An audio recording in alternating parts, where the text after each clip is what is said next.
In the compound of Osita Osadebe, a legend, an icon. So this is where the legend is buried. So let's go and listen to his son, Onyekachi Osadebe, who will tell us more about this great man, about his father. He is continuing the legacy of his father. He's also doing music. After Kambasana Osa, Okamu Abuifa. So Gosirim Negum Pamama Nana. Prophet of his own time, Kobo, doctor of hypertension. If familiar bro, if I not at Asiumia, maybe go another table because finally your daughter of the money. But Oga, many places, Oga beyond the border. My name is Egia, according to the border Oga. If you know more go, but some staffs and some people, Jimatana Bungas at the Bible, but no SS2. Happening in music carnival again. My hostel and Yogu house.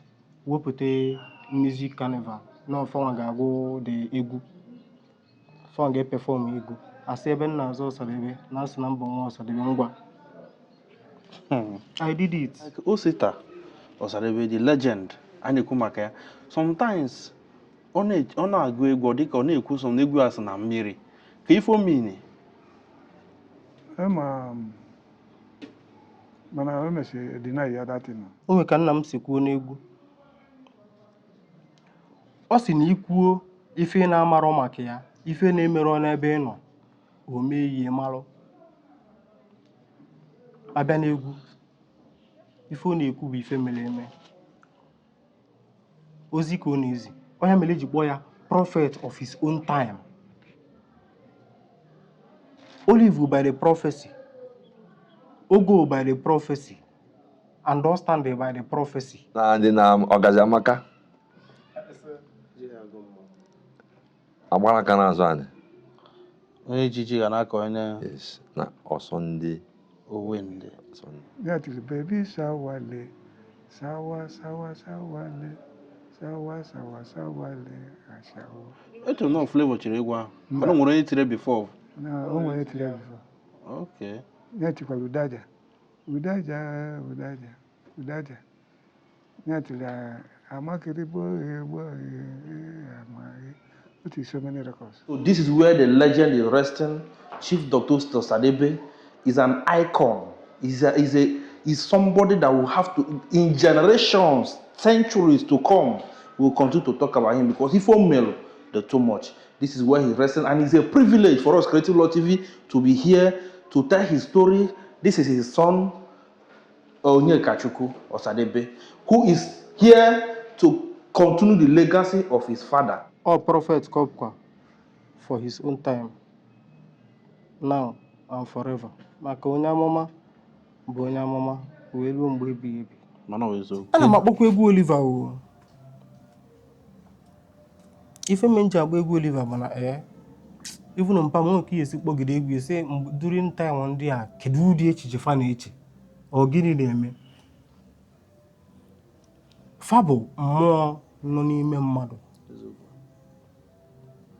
Mgbe nsị mmụọ nọ n'ime mmadụ, fa na-ekwu okwu according to experience, according to what they see, according to what they observe, according to what will come.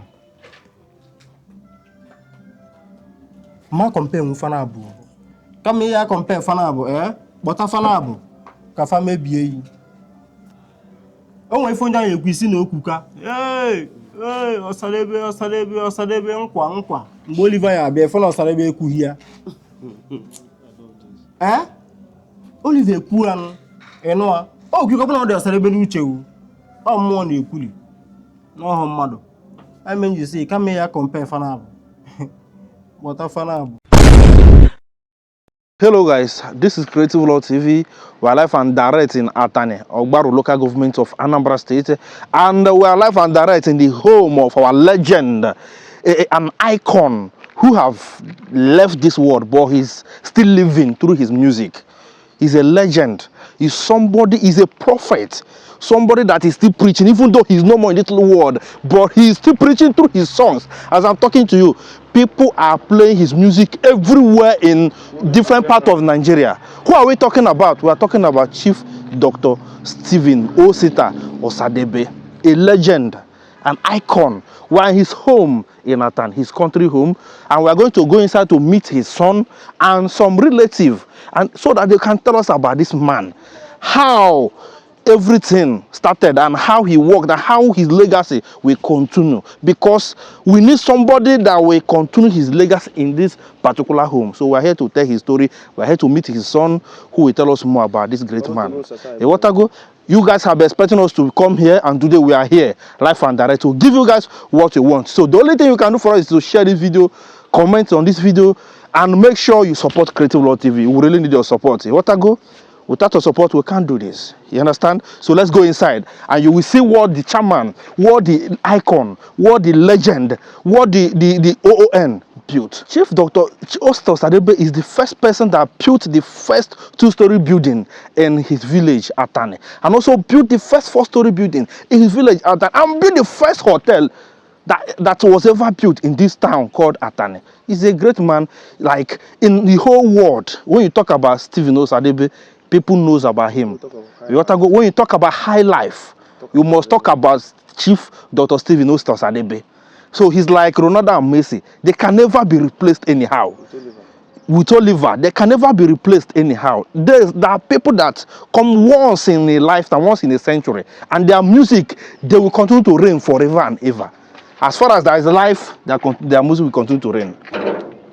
In the compound of Osita Osadebe, a legend, an icon. So this is where the legend is buried. So let's go and listen to his son, Onyekachi Osadebe, who will tell us more about this great man, about his father. He is continuing the legacy of his father. He's also doing music, and you will hear from him directly. You will know that Osadebe is speaking through his son. You will know that Osadebe have come back to this life. Let's go and listen to him, and you will see what I'm talking about. Because more can you come.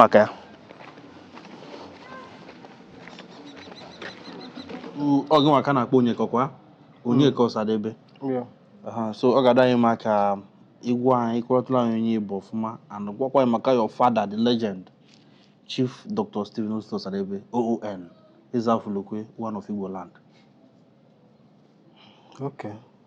N'afọ m bụ Onyeka Osadebe. Mpa m bụ late Chief Stephen Osadebe site n'ike nke Chukwu. My mom bụ the last wife. Ụmụ nwanyị n'ọnọdụ. Mom bụ onye nke ikpeazụ. Mụ abụrụ diọkpara n'isi mma m. Okay. Ka Chukwu si mekwu ya kịta. Mụ abụkwa diọkpara n'isi Osita Osadebe nọ na Nigeria kịta. Enwere onye ọzọ nọ n'elu m, mana ọ na America. So my father na-ekwu maka ya bụ late Chief Stephen Osadebe, doctor of hypertension.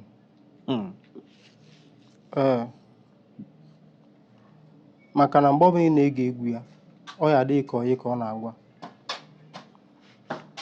Onwe ife ọbụla ị na-eche, ife ọbụla bụ echiche imere iji ege egwu a, ọ ga-dilute ya, mee gị ịdị happy na ị nọ na that situation and na that mood ị nọ, because na onye ka ọ na-agwa. So ọ ga-agwọ gị that tension adịghị n'ime. Onye maka iji wee kpọọ doctor of hypertension. Doctor of hypertension, yes. All prophet come for his own time, now and forever. Maka onye amụma bụ onye amụma wee ruo mgbe ebighị ebi. Mana ọ bụ eziokwu. O nwere ụfọdụ youth kịta ma ụfọdụ ụmụazị na-eme nwata osi ya. Fa ma akwa Osadebe, fa fụbere ya n'anya fa.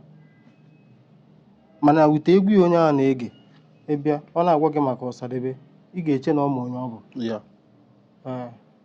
So eme njisi gị na onye amụma bụ onye amụma tata, mgbe afọ wee ruo mgbe ebighị ebi. So onye nwa maka my father, nwa onye Atani, n'ụmụ Ekeke ka o si, n'obi eze Nwachukwu na Atani. O ebe a ka o si.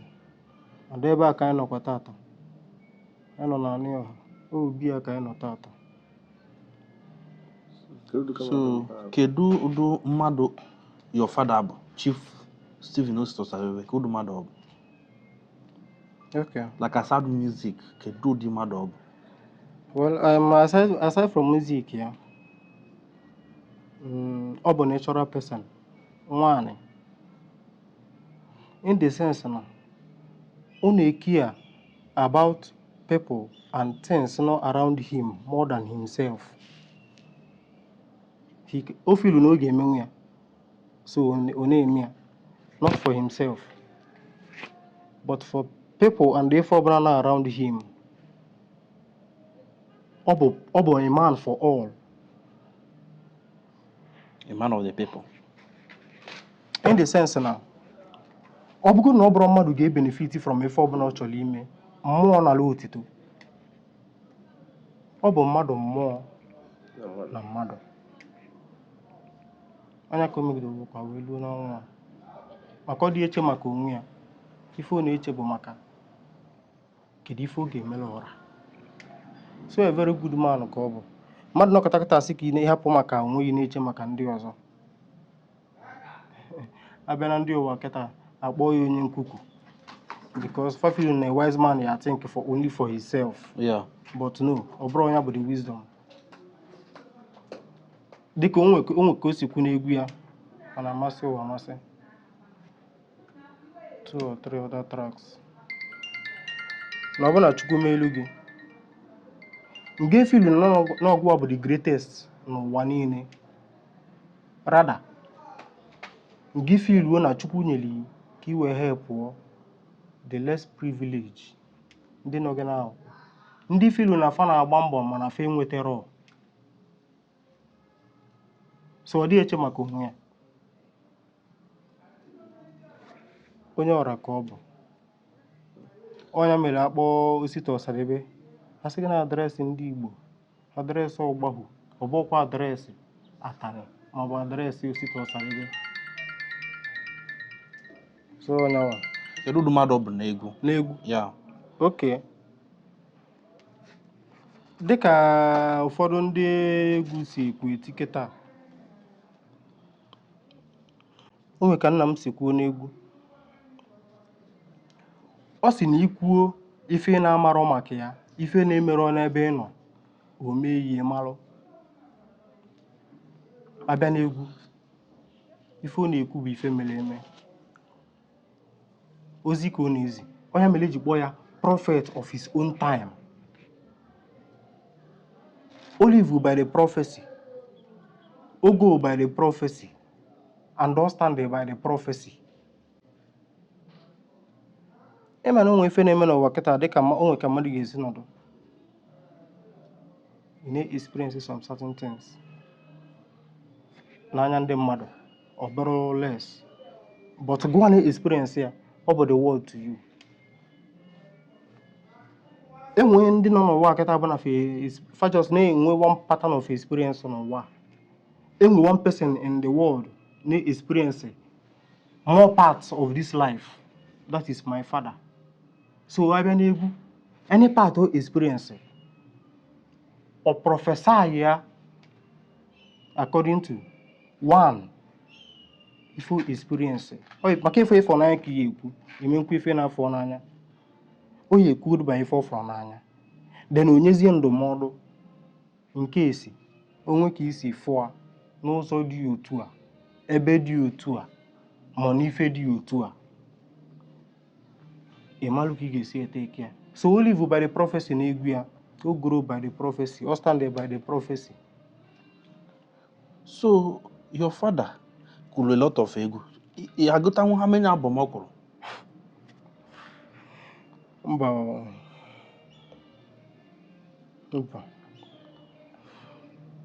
ma ebe njisi mba bụ onwe ife ọzọ na nwa n'isi onwe ya. O bido ogube egwu before the war. So we lose some after the war. Mana ka Chukwu si mee account nwere over 500 songs and more than 100 albums. O mere. ụfọdụ na-eme gagido n'ụfọdụ egwu mpam ọ na-eme nnọgide omutu ndị mmadụ mkpọ ụfọdụ egwu mpam funny enough anyị egegide egwu a efe ị ga-anụ bụ onye tikwala egwu nke a nke onu ya mana ọ nna gị and enwere m ife funny nwa mana ọ eziokwu ngwafe onye tiri ya aka mụda na afọ na-agụ so o nwere egwu mpa gị nwere ndị ọzọ nwere hey so o nwere egwu mpa gị nwere ndị ọzọ nwere like ndị mmadụ anụbe ọ ndị nụ ya dị ofu ebe ọ na ndị mmasị na ndị mmadụ anụbe because na mgbe o mere egwu afọ enwekwara ndị nke ya ịghọtara bifo amụọ m nwata ka mbụ dịka ka nsikwu na mma mbụ bụ nwaanyị nke ikpeazụ ya mana mma asị nwunye na ọ bụrụ onwe ndị nugolu ụfọdụ egwu afọ da bụ ụfọ ka fa bụ ma ọ bụ na fama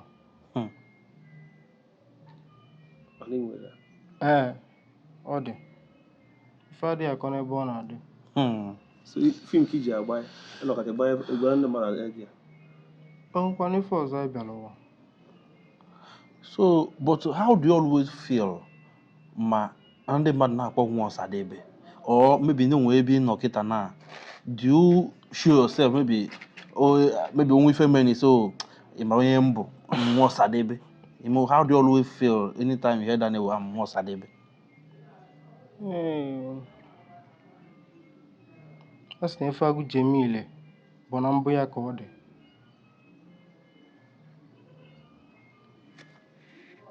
Mchọmbulu signboard n'isi na-ekwu na mbụ nwa Ọsadebe ma na mbụ onye nwa ọsọ onye abụrụ bụtụ no mmadụ ka anyị ncha bụ bu nwa hu onye ya amụghị bụ mmadụ. So and you live by the name of that person in a bu n'isi you very foolish because ị nwere onwe gị. You can live by the glory of that person. But ọ bụrụ ọzọ ịpụtazie n'ilu akpọọ gị esi na ịbụ nwa onye a ma ọ bụ mpụta esi na ịbụ nwa onye a ka i wee bu ụzọ wee nwetagodo ugwu gị. No, how you carry yourself as a mother person ga-eme ajụọ kedu nwa onye bụ ife a. Oh, that is my own way. I do my things. Apụtago m ụwa mpa mụrụ m. Yes. Agụ m school na CKC Onitsha. Are you serious? Yes. Mgbe some staffs and some people ji mata na bụ nwa Ọsadebe bụ mgbe nọ SS2 abụ na-enwe music carnival a ga-eme my hostel and egwu house wepụta music carnival na ọfọnwa ga-agụ the egwu fọnwa ga-eperform egwu asị ebe nna azụ Ọsadebe na asị na mbụ nwa Ọsadebe ngwa. I did it. You Through the glory of God. Aga m n'iwu mmesi ya 2014. Then I think Obiano or Peter Obi bụ gọvanọ ha dignitaries bịa onye bụ our principal mgba bụ Charles Okwumụọ asị na a ga-emegharịkwa ọzọ maka na anyị nwere nwa Ọsadebe a nọ n'ogolo egwu. Nsefa no problem. Adọghị m atụ egwu. Call me anywhere. Nye gị ife mmenye. All the spirit na-lead. Ọ bụ behind the scene. Etinyekwu ya that time na stadium na Onitsha. Epelu m mpe mgbe ahụ anọ m SS2 ngakwa mmekwa ife m n'igwe analụkwa otuto so na ọ bụ m kwuru mana the way I live my life ga-eme gị the things I do ga-eme gị jụọ who is this person. Not pride. I cannot show you pride mana m eme gị ị ga-anọ with me onwe ka ị ga-esi nọ with me kịta ha ọlụ ya m ga-adị ebe ị nọ ị ga-asị onye a na-eme ife onye ka ọ gbede.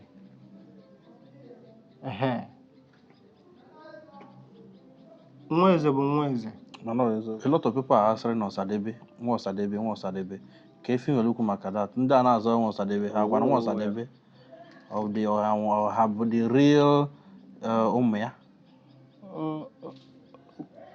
Ụmụ Ọsadebe erika ha ka nkụ anya afọ ife ọnụ anaghị ekwu. Ụmụ Ọsadebe aka leka n'ụzọ ọbụla. Mana isi na ị na-aza nwa Ọsadebe na ọ bụrụ na isi na ị na-aza nwa Ọsadebe isi na Ọsadebe mụrụ ya n'ebe anyị nọ tata. Mma m bụ nwaanyị nke ọdụdụ mana ọ bụ na m amaghọghị ma ọ bụ na m afụghọghị as little as ndị ịmarụ my father. Enwere ka ị ga-esi kwugide ife ị ga-enid ịkọwa igosi your evidences. Inwe ike isi na ị na-azọrọ nzọ okwu onye a I understand ya but isi na ịbụ nwa Ọsadebe not just na ese na ị na-claim na ịbụ nwa Ọsadebe ọ dị unacceptable. Dịka ọ bụ na Ọsadebe ọ bụ dịka ọ bụ na Ọsadebe bụzi alụsị kịta ị na-efe efe. Okay. Ichi ife alụsị ya abịa n'ihu a meela alụsị ife na-emela alụsị amalụ na ịnị ya ọ bụghị na-azụ ya n'afa ma ị na-ekwu ya n'okwu.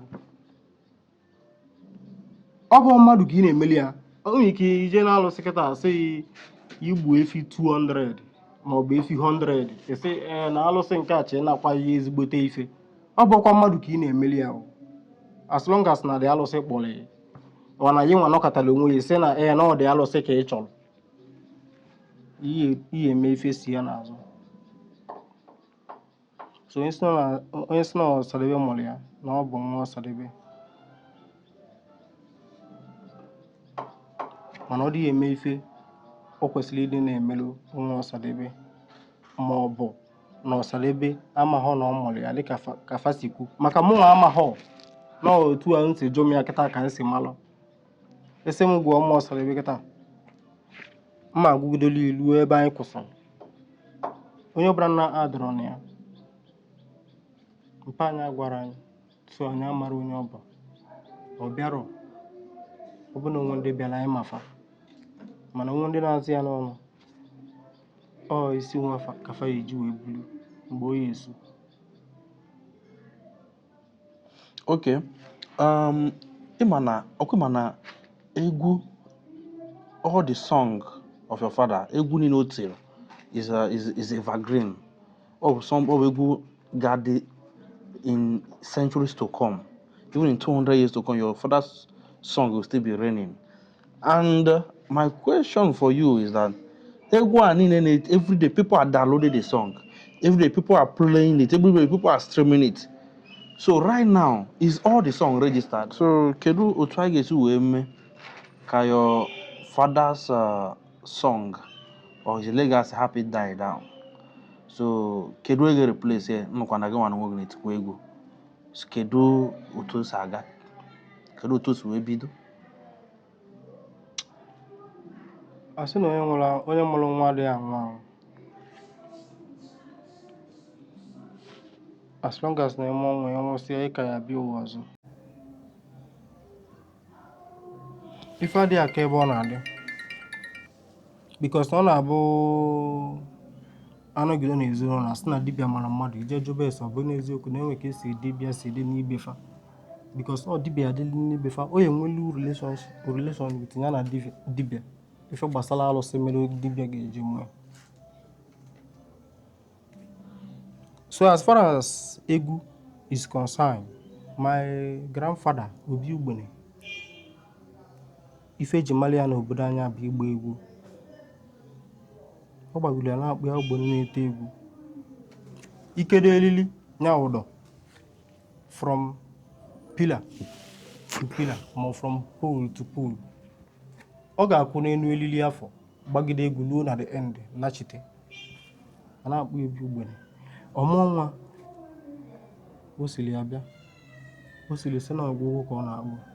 So ọ debe ndịdị na ọ dị agwụ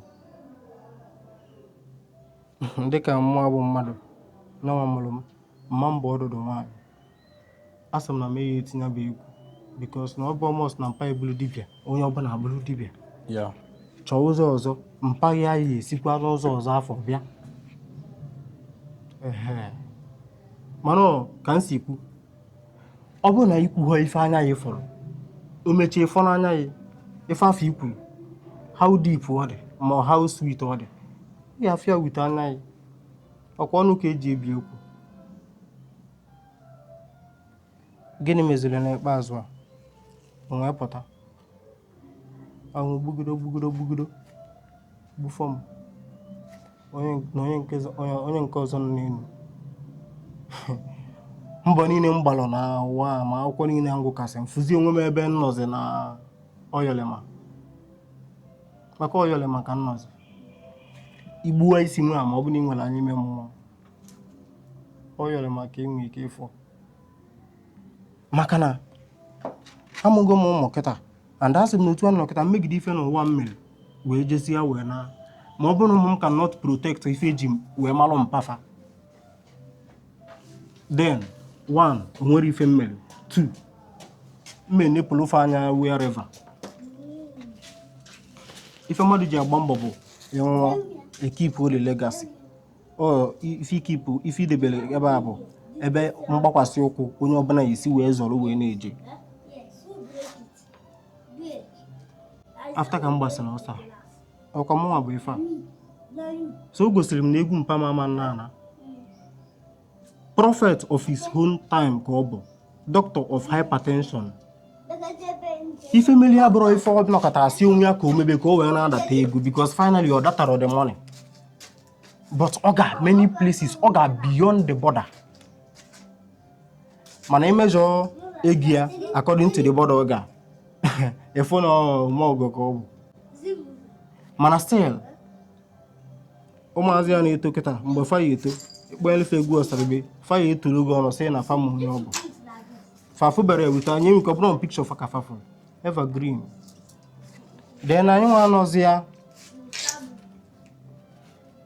dịka ọ bụrụ nwere ọrụ ugbo ọkọdoro ọnwụọ mma hapụ ọrụ ugbo a ka ifịa gbuo ya mma esoro ya ọrụ ugbo ọ mepụta mkpụrụ a kọntinu kwa m ya otu afọ na-eje ife na-eji wee malụ nna m bụ ọfọ ka ọ bụ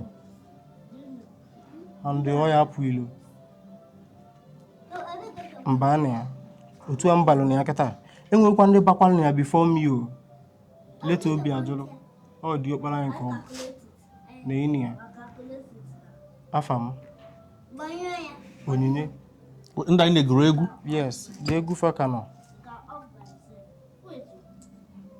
the my late junior brother ọ bụrụ na ọkwa ya kịta by now emi ka ọbọdụ mụ nụ gara ekwu na mma nọ na-aba aka ya ka m si gwa gị achọrọ m ime ya achọrọ m ịnọdụ onwe m ịchọburu ige ka m mee my own thing. you didn't want to associate yourself with anything in music. Ọ bụrụ for anything ịma na otu na ibuli igwe kịta ichi igwe ibuli igwe kịta na-achị obodo adịghị izi enwere ike ịfụ efe ya achị the fear adịghị n'ime as a mmadụ. I cannot behold the fear to carry anybody or anything. But amaro m otu mmụọ si understand ya. But otu nsi pụta kịta adọrọ m sọ ka otu a ka mpa mfa si understand ya. Melu egwu ji wee kwezie mmụọ now. I don't fear the crowd. I don't fear the people. What even the after now bụ to deliver my message and ka afa nna m hapụ ichi. Ịpụta n'iro fọm fụ ife mmelu fụ ije ngal ya ikwuo si na onye a ọ gbara agwụ ya eji agwụ m kwuo si na onye a kịta dị ka onye dị otu a. So that means you have come out to face it. Ejighọ mgbagbu ayala ọgwụ.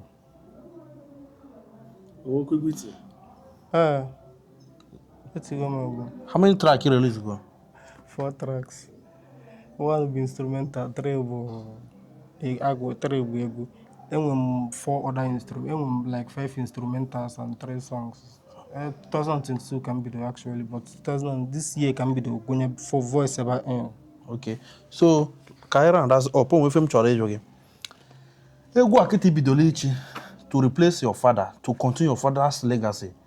Do you really think you can feel your father should like quarter? Do you really think you can go even quarter of what you can do even quarter of what your father did?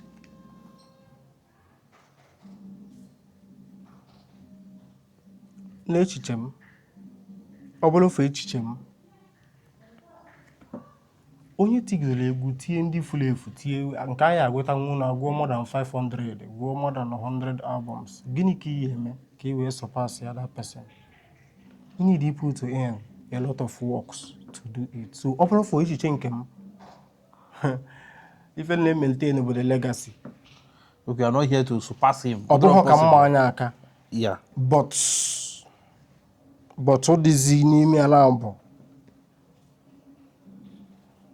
nna na-amụ nwa ka nwa ya aka ya, ọ bụghị ka ọ ka nwa ya.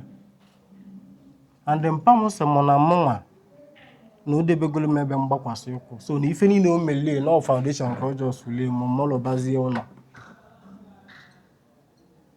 ka mmebe ọkwa n'ụwa ya ekwu na o melulu nne ya ka o mekarị nne ya. So onye ka nnọ. Okay, but on go if the critical in this is not the first one go.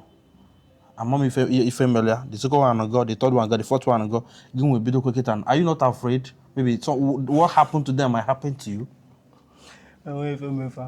Open check the history of our family name or family name Tracy, so history of it.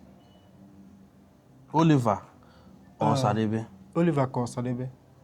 Whether I'm Oliver or Sadebe? Yeah, choose you know, Oliver or Sadebe the Corona that Messi. I'm a book with Oliver. If a man job with Oliver, even on Pamoki is boggy, we say during time on the Kedu Jifan or Guinea name. Fabo more nonime mado. Bense more nonime mado. Fane kuoku according to experience, according to what they see, according to what they observe, according to what will come. Ma compare mfana abu. Liquid to an keta. Adesha homoma. Feel one and the too good, only when the bad. How good you are can turn to bad to someone's eyes. So, fanabo. A moral comparison. Fano dear. Fanabo. Come here, compare fanabo, But a fanabo. Kafa may be. Oh, my phone down, you see no kuka. Hey, Osadebe, nkwa. Bolivar ya be phone Osadebe ku here. Oliver Kuan, Enoa. Oh, you go on the Osadebe Uche. Oh, more than you could. No, mother.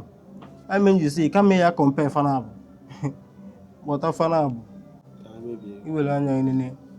If you are able to say, no Osadebe no Oliver Bello. Ask one Osadebe and Yan Oliver, Cali Osadebe, or Osadebe, Cali Oliver. Who knows Osadebe no Oliver Bello? Because on our Yeah.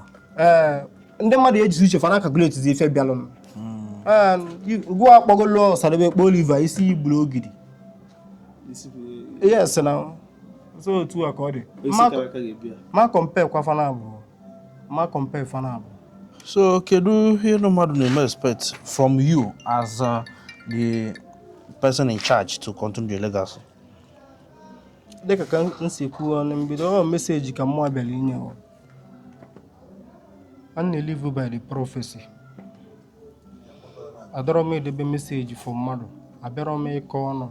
Say now they can only money and Jim or Ojidem can mother. I say, I be me deliver my message. My prophecy just confirm Sidoba Kwankia.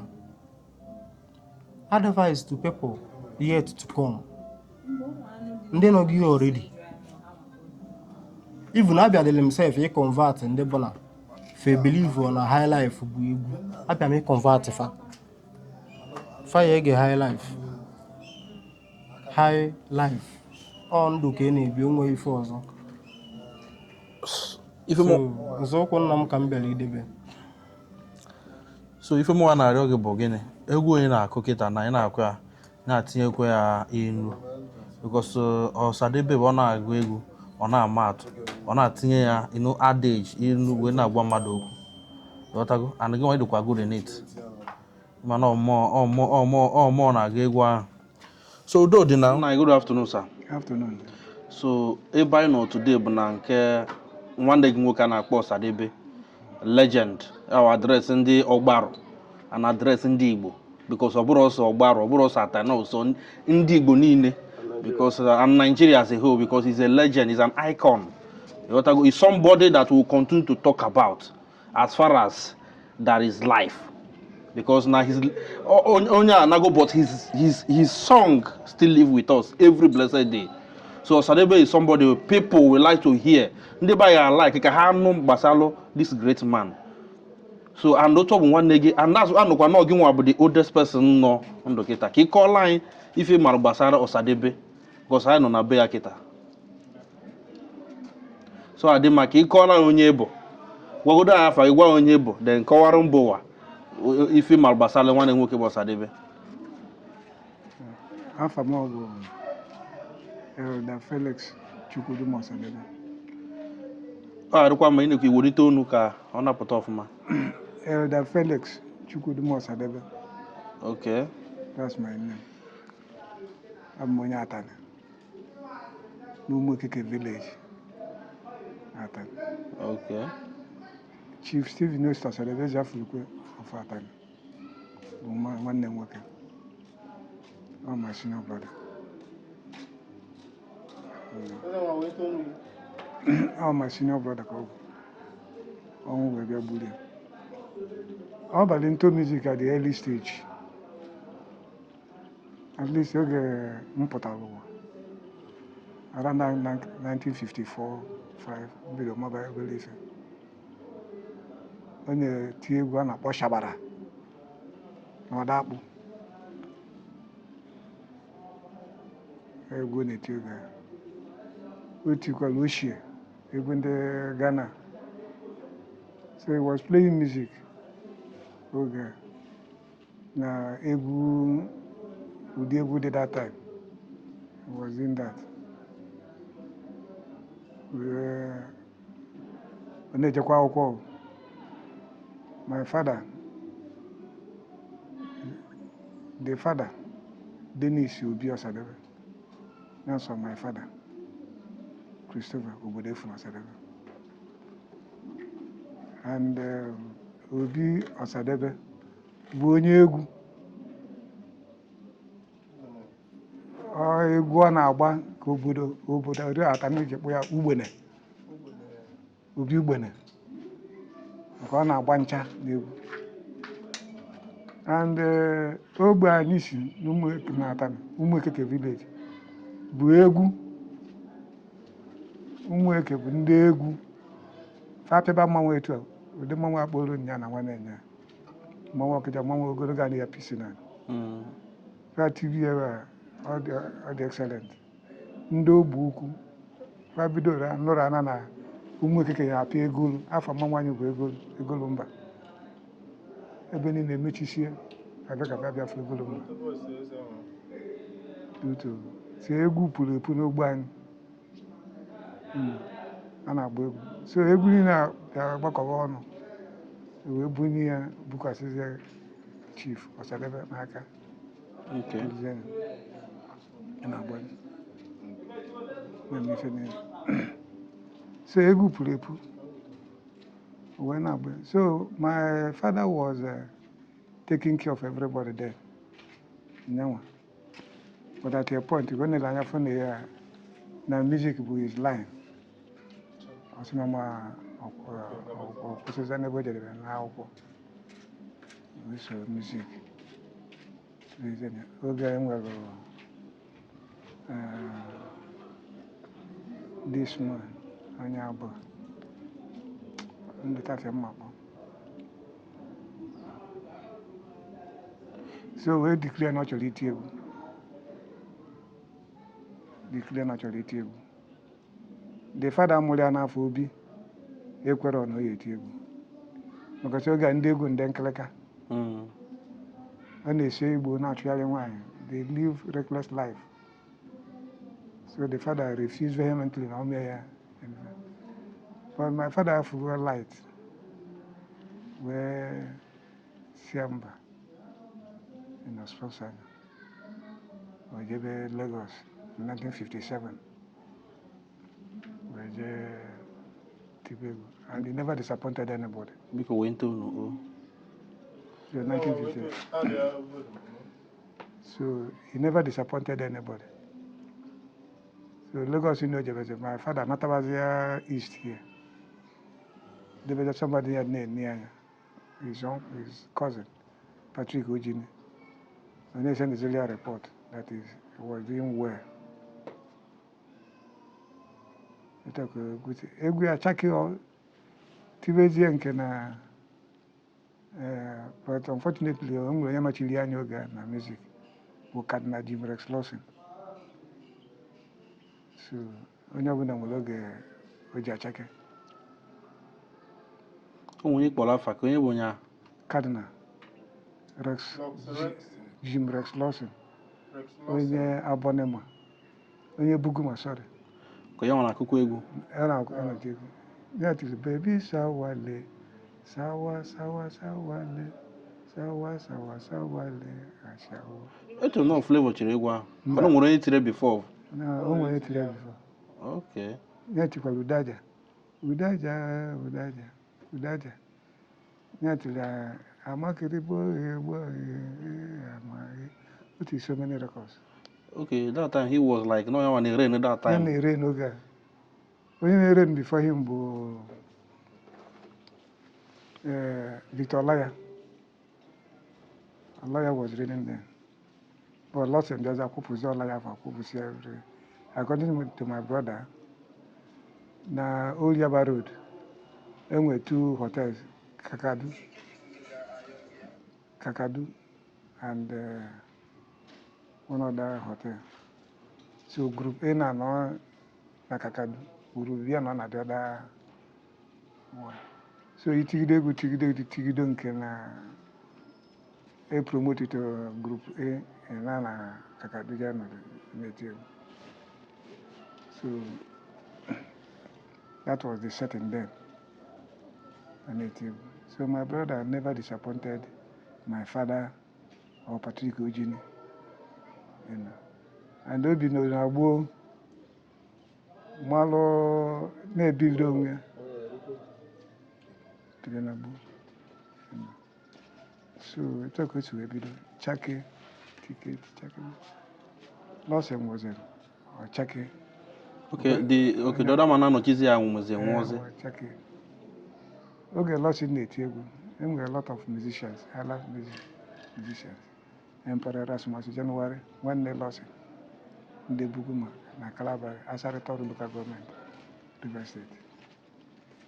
Selesinuku, we had none about Selesinuku. Selesinuku, no, for La Calon, no, Okay. So that was how he came up.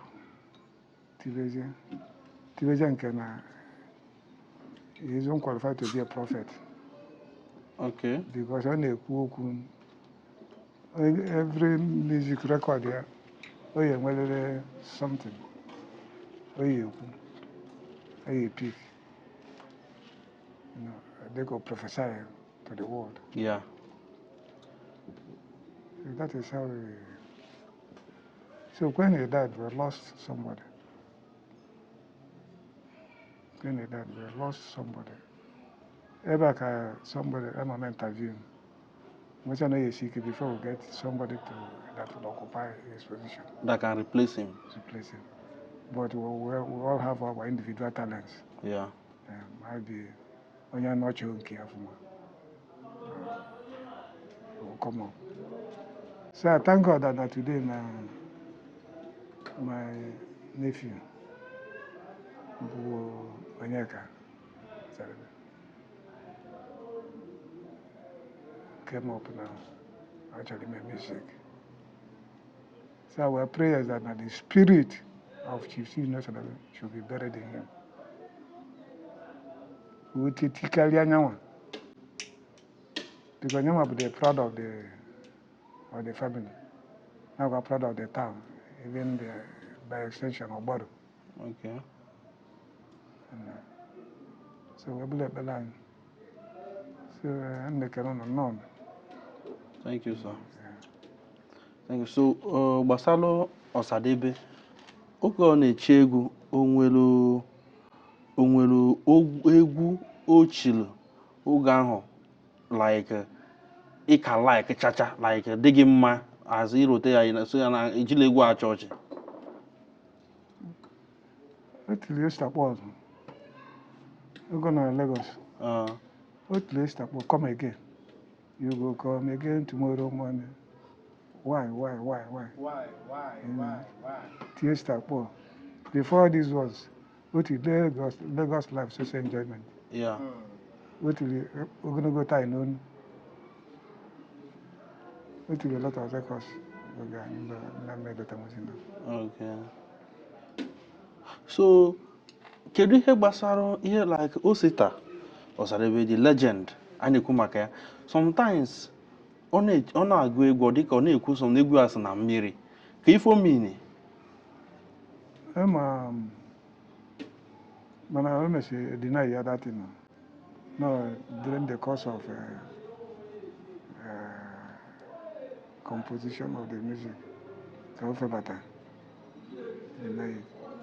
But our body would not milli. If you go down, not milli kayana. You go any never milli. Very nice and nervous na milli.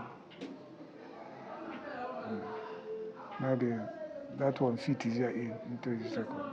So, No. good afternoon, sir. Good afternoon, thank you. So, I know now the home of the legend, Ezafulukwe, one of Igbo land, one of Atani. Yes. Ka ị kọọla gbasara Osadebe, Chief Dr. Stephen Osita Osadebe, nnukwu mmadụ legend, biko kọọla ihe gbasara maka adịsịla ON. Afa m bụ Kennedy Ajie. Ife ji mara m bụ Igwe. Number 2 na echichi m natana bụ Odogwu natana.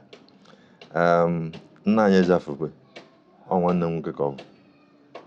Asafụ m onye a for 20 something years. If this compound bido na fence ndị n'ebe na akọrọ akpụ. Wee ruo ebe a, wee bido n'ebe a, wee ruo ebe a. Bụ ife omere Atani. Before me lata. Atani ka Atani ji wee nye ebe a. O nwere kesi ndị Atani nwe. Adị mmadụ 10 a chọrọ ịtụ nga. Bọsị na-ekpe ikpe. Rotimi Williams wee ji dị okwu. Wee chọba ego. Eji wee belu nda. Mgbe na beba 1975 or early 70. Afọ ego eji wee belu nda. This Ezafulukwe, Chief Stephen Osadebe wetere ego. Eji wee belu. Then, eji belu mmadụ niile. Tani wee nwụrị. Ana ama ife emere. Kọsọ nwa ife nwere ike imere. The money oji the money. Yeah. Ebe wee nye. Okay, so this land ebe anyị nọ kịta now. Yes. Bụ ife ji wee sị ya thank you. Thank you. Ife o mere obodo. Hey. And na Ezafulukwe bụ nnukwu mmadụ. Ezafulukwe bụ nnukwu mmadụ. Ezafulukwe anwere afọ ọzọ a na-azakwa Umenyere Ọra. Umenyere Ọra. O nwere ife o mere eji wee chibe Umenyere Ọra. Abịa chibekwa mmiri na-emenyu ọkụ. Mmiri na-emenyu ọkụ na o nwere okwu dene. Ozugbo nje. Okwu a chọrọ ịpụ police chọọchị. Bi ozugbo nje mee everything. Emenyu everything. Ewa na dịkwa n'ebe a danzu, nwebe na-akpị danzu. Wee chikwe. Afa desman nwe karịrị akarị. Ifuru onye a. O nwe okwenye dị ka ahụ. Ịpụọ dịka dịta abụ m onye ọgbaru kịta. I wee sị, ife abụ m onye ọgbaru. Aya sị eme nwa Ezafulukwe. Enwe ike sị onye gbaza osi Chief Stephen Osadebe. Ịsa na ịma. Ọ sị na ịma ha. Enwe ike gwa ka ife ọ bụrụ onye nọ kịta n'ebe a kịta Ezafulukwe ọ dị nọ kịta. Ife onwe ife na-akpọ Tommy glass. Full glass a ka anyị nche na-eji wela mmanya. ọ dị ezere mmanụ ọ dị eze ndụ onwe ọnụ na-eze o nwere ike pụta ebe a na-azụ draft ebe ndị mmadụ nọ na-azụ draft ọ kwụsị di ya kwụsị moto ọ rituo ọzọkwa draft ọzụsụkwa draft megide ọ naba this man agwa m na asa ma for 20 something years onye ahụ ike onye a dị common enwere ike anyị na-eji egwu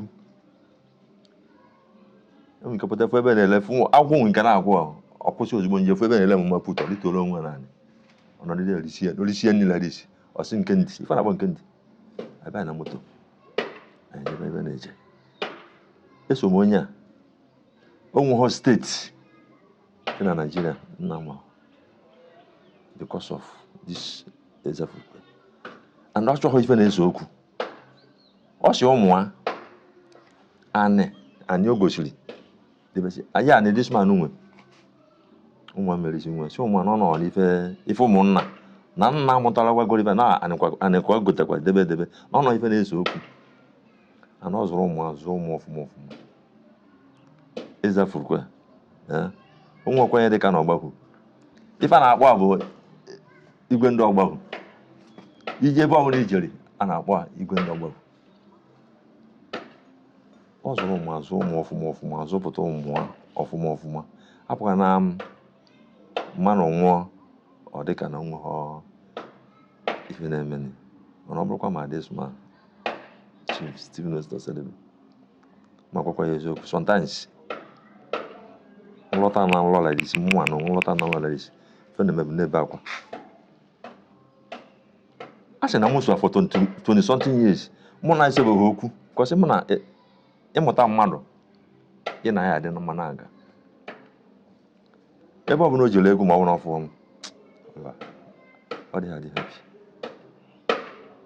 onye a rụọ ọrụ ka ndị ọrụrụ ụlọ ọ karịrị akarị ndị ọrụrụ ụlọ onye a mekwe philanthropist wee onye ndị mmadụ aka wee onye nye ndị every year dịka time for farming na ọgbado kịta onye be ozugbo nje na Ezefukwe ọ chọrọ ego nye ego nke ya lụsịkwa ọma nakwa ya nke na-esi ejekwa bịakwa mụ ama mmadụ one obunye moto n'ihu nke m ama mmadụ one obunye moto o nwere mgbe o jere 1996 o jere egwu na US wee travel jee many countries jee Belgium onye bunatara about 8 cars and 2 buses ime 8 cars in o were 4 dashing the man out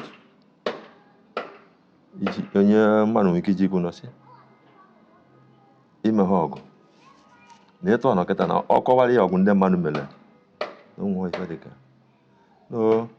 n'anya Ezefukwe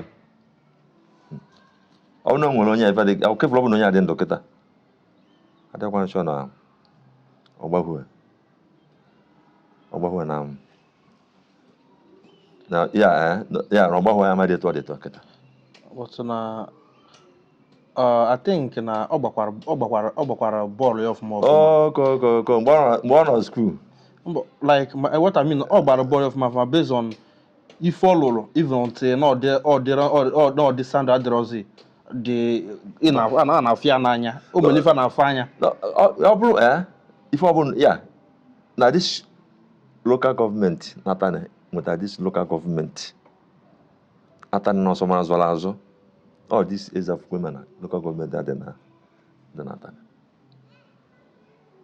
ife ọ bụrụ na ọkwụ kwụsie ike ya ife ọ bụrụ na ọkwụ na-azọ kwụsiri ike Chigbo Akadigbo the first Senate president the first time o jere onye ya nominate la so na onye ya eje represent Anambra North second time kwa the same thing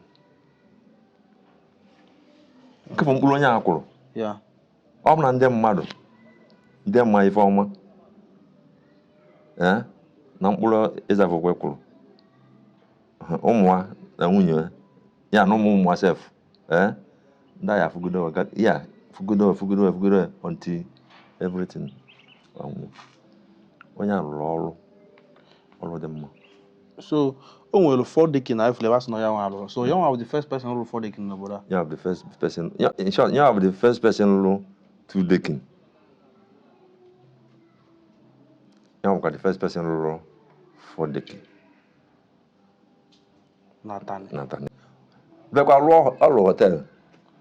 Sposa guest house. N'ebe. Natania. Rụkwa n'Ọnịcha. Mụ manager. Mụ PA. Okay, give one manager Osadebe then and also his PA. Yeah. Ebe ọ bụ nọ na-aga gị na-eso ya. Ihe a sị na onwe egwu ọbụla Osadebe. Ọsọ ọbụla ọgwụgwọ ma egwu ka ọ na-eje ma ọ anything ka ọ na-eje. Ọ kpọrọ m na phone. I must be there. Ịtụkwa wega USA. Ife mana the US, na passport, visa, American visa. Come on, for the visa na American embassy na Lagos. Kamapoto, the first one actually in Kamapoto, Nkafam, nwa apụta. Afam, nkana zakwa Stephen Osadebe Junior. Ife mana Nkapụta bụ na abade Chief Stephen Osadebe leader. After that, and Kafa made that Stephen Osadebe Junior. But no can the USA me. When I Kafa Mapata. Okay. And then when another Johnny Kuni, we have Babangida president of Federal Republic of Nigeria. Was only Tiaguna Sprosa Onitsha. Tigidegu. Katanda mebia. Yali moto na yali bia. Can go around phone can use. Yeah. Bia sana cho Chief Stephen Osadebe. Jamie the chief because the man only respect and all that respect to know. Can the man good big respect. As one na cho no president is television coming. Also actually no na duty. No na role and no na etiegu. So actually until after 6 ndị bi n'oji kwụsị egwu ka o ji jefu ndị wasa na Babangida chọrọ ịfụ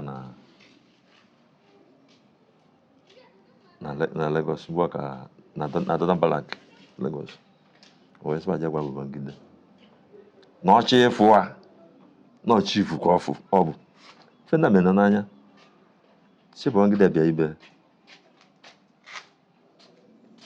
si abịa ibe wejekwa jezie Babangida wee zie si biko n'onwe sọntị na ọchọ kafa na ọpa wasi erue bọsa chọrọ otere si m na-eje Lagos the following day si ayesa pụta ozugbo ya duka chief olu decide si n'onwe ebe ọ bụ na ọ na-eje draft letter si go and give Babangida na Lagos na Dodan Balak Na amanje. na o meche nje meet Babangida. You meet Babangida face to face? Na Dodan Balak Lagos. Jedia Babangida we me go draft go le dan kesa na chola ya bia na choko mele ego nwere one ego three Nigeria go better. Ama me mana ego on maybe ọ dị ka na afaketa Nigeria go better. Ọ bụ na ọ chọrọ ka o tiere nwere ego three ya go ife gbasara Nigeria. Beje Lagos. Ebe anyị lodge m that time bụ na Doba Hotel. Come on, I like lodge na Doba Hotel. All lodge na Doba Hotel, all lodge na Stadium Hotel na sunke na Surulere. Okay. Baka lodge. Babangida we ma invite. Ewe ji ya Babangida kpashia. Before Babangida sana na ego ne data ọ dị emekwa ego ne data ka na ya akwụ no need akwa draft no need akwa check onwe for no need no cash ta kwa chu me fe na akwa eva na the man we policy aka onye ọbụla sokwa ya bụrụ onwe policy aka and oye if abụ respect is with the man. Okay. So onwelu egwu ịmalụ na tọgụ ụtọ egwu ka ị kacha like na egwu ya niile. Na onwe onwe ha egwu ya mmasị na ọrịa ya egwu niile na ya na-atọwa m isi mana nke kasị atọwa m isi bụ this first stack explanation iji wele Ke kuta ke nka. Anu be ma fa nka se ke otu. na ndị na ọgazi amaka agbara aka n'azụ anyị Onye jiji ga na-akọ onye yes na Ọsọndị Owende. Owende Egwu anyị na-atọ gị shege. mụ na-azụ afọ egwu ya ka egwu nkịta sometimes chibuchi travel like this mgbe na chiji obodo ebe like this ọ na-aka m enwe nke je na polygram sef polygram nke menwe the record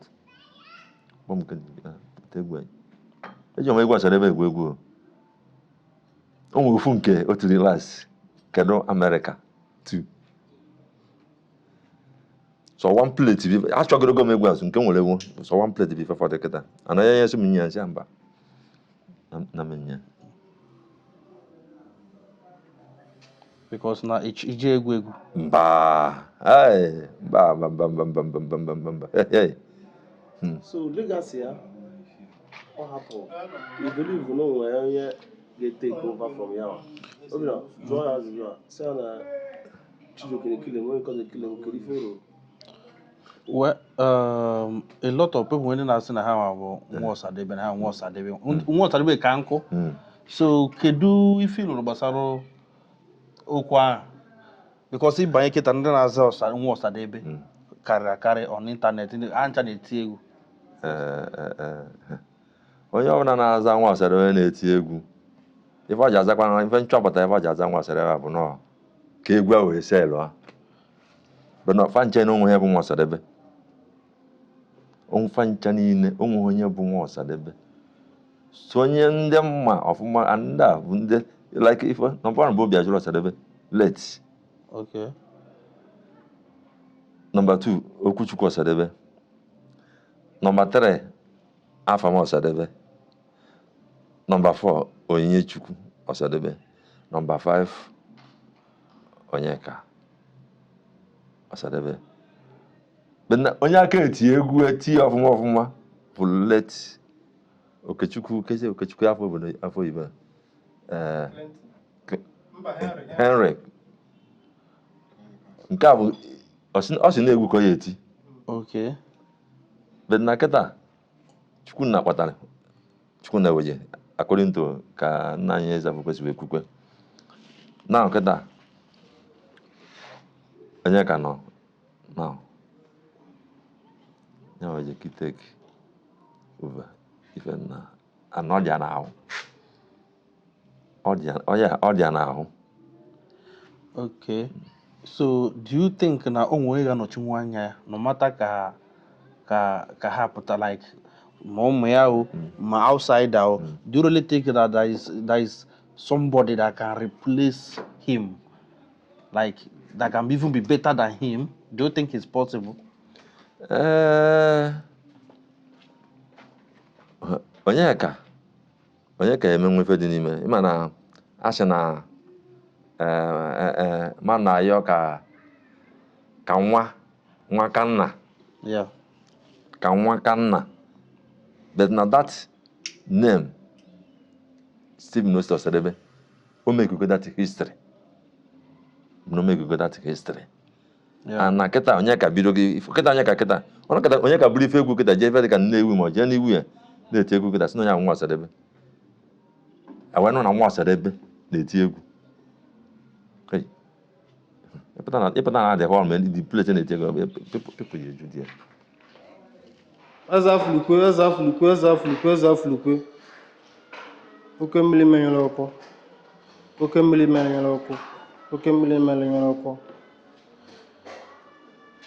nna bụ enyi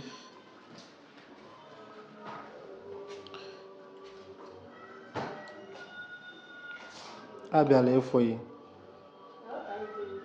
ka ịfọ nwa nke nabata nwa na mụ na nwa ekwetelu ka nabata nwa. Okay.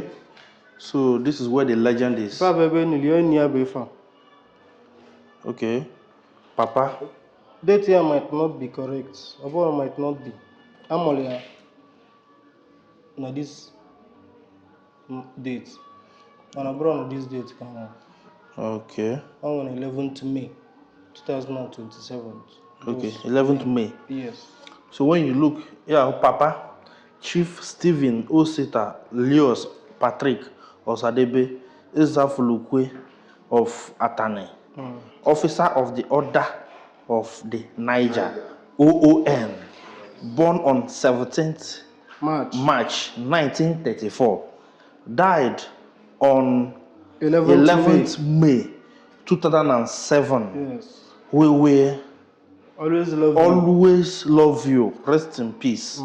So this is where the legend is resting. Chief Dr. Osadebe is an icon.